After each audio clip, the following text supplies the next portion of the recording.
Friends, mother, माँ, ओशोज माँ, Osho's mother, जिनका महापरिनिर्वाण 17/5/1995 में हुआ।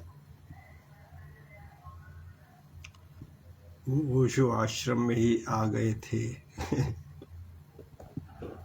ओशो के ही साथ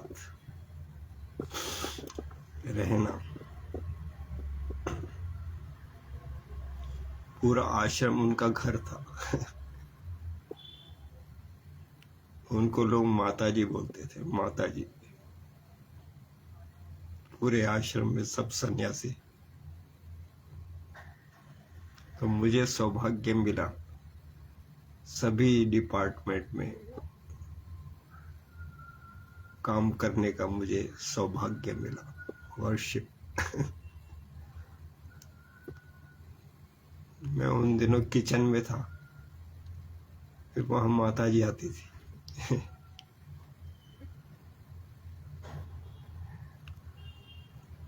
फिर वहां वो चाय के लिए दूध लेते थे, तो मुझे पुकारते थे अनाम। अनाम।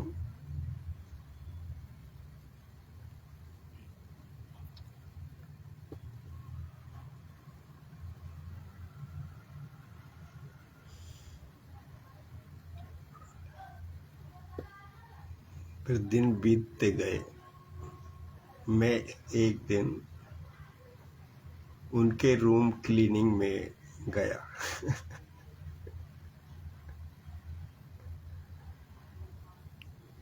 जो मुझसे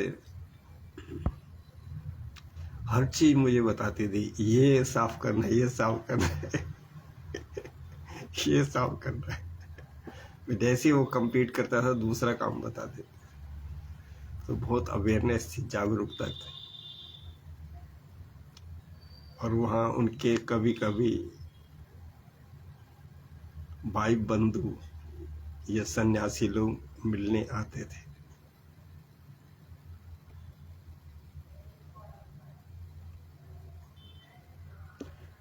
वहाँ वो अपने बच्चों को लेटर लिखती थी, तो वो अपने हाथ से लेटर लिखती थी, फिर वो वहाँ जमीन पे डाल देती थी। फिर मैं जब रूम क्लीनिंग करता था, वो मुझे लेटर मिलते थे।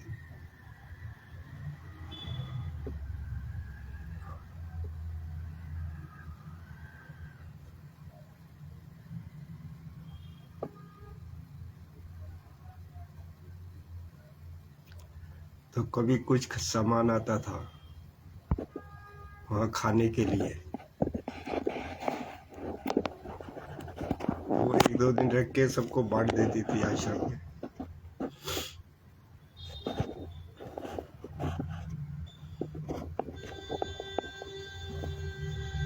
लेकिन यहाँ मैं बताऊं कि वो आश्रम ज़्यादातर विदेशी माइंड, विदेशी कल्चर, विदेशी सभ्यता का ज़्यादा उसमें अधिकार था। वो फीलिंग को नहीं समझते थे, डिवाइन फीलिंग को उतनी गहरी अप्रोच नहीं थी।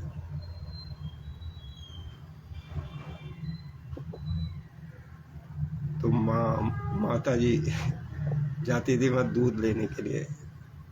कभी बोधि धर्मा, तो उनको फुटपाथ थे, तो उसको वो क्रॉस कराते थे, फिर वो दूध लेते थे। फिर जौरवा में जाते थे, वहाँ फूड पास क्रॉस कराते थे और दूध लेते थे। तो विदेशी जो लोग हैं उन्होंने इस तरह से सेटअप सिस्टम दिया हुआ था।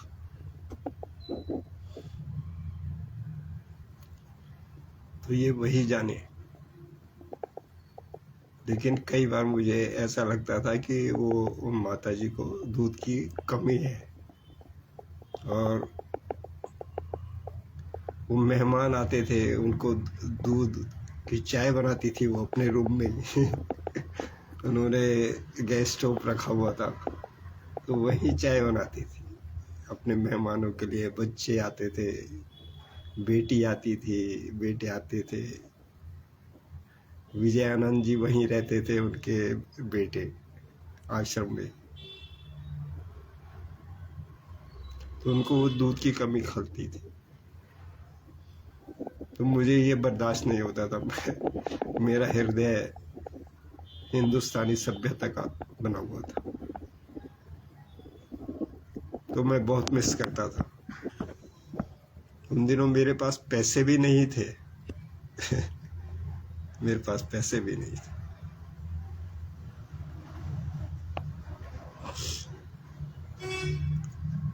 क्योंकि मैंने ईमानदारी को ही वहाँ सपोर्ट किया हुआ था, तो मुझे बहुत दुख होता था। तो कई बार मैं ऐसा सोचता था कि मैं बाजार से 1 लीटर दूध लाके उनको दे दूं, या मैं रोजाना वहाँ से लाके उनको दे दूं। फिर मुझे लगता था वो हो सकता है इनकार कर दे, तो मेरे लिए बहुत पीड़ा का विषय था। मैं तुम्हें कैसे बताऊं।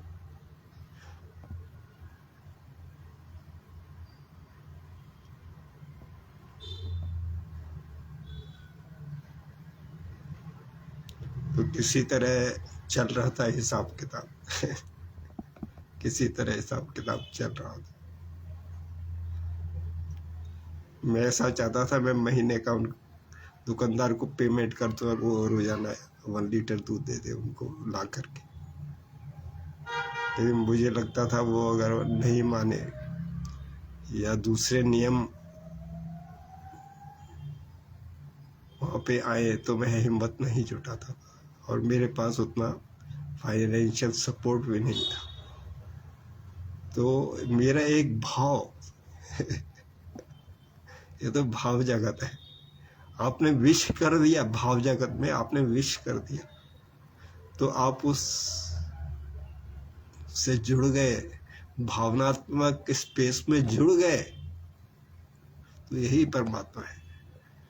आपके पास है या नहीं है ये इम्पोर्टेंट नहीं है, लेकिन आप उस भावनात्मक दैवी भावना उसमें आप जुड़ गए।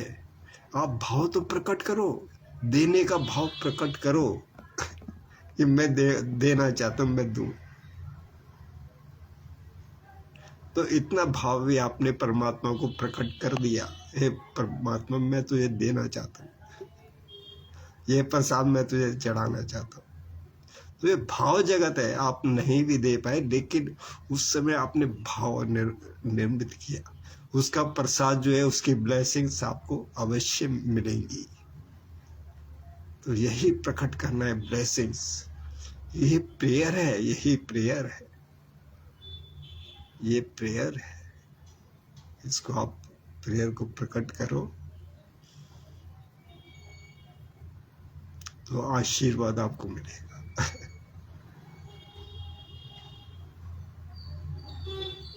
फिर वो मुझे कई बार पुकारती थी आश्रम में, अनाम अनाम मुझे बहुत अच्छा लगता था भाई। कई बार ऐसा लगता था चलो यही मेरी माता जी, अब मैं घर तो नहीं जा सकता। तो एक दिन उन्होंने मुझे कहा कि एक लड़की है विदेशी, वो लंबे कद की है, तू उससे शादी कर ले। तो उनके मन में भी बहुत पीड़ा थी कि मैं अकेला रहता हूँ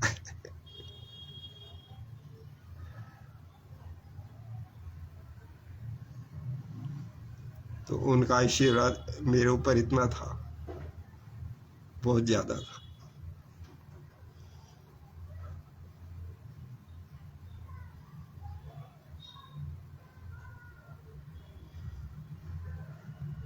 वो अब एक वहाँ रूम, वो माता जी का रूम है और मेरा भाव है कि उसमें माता जी की समाधि बने।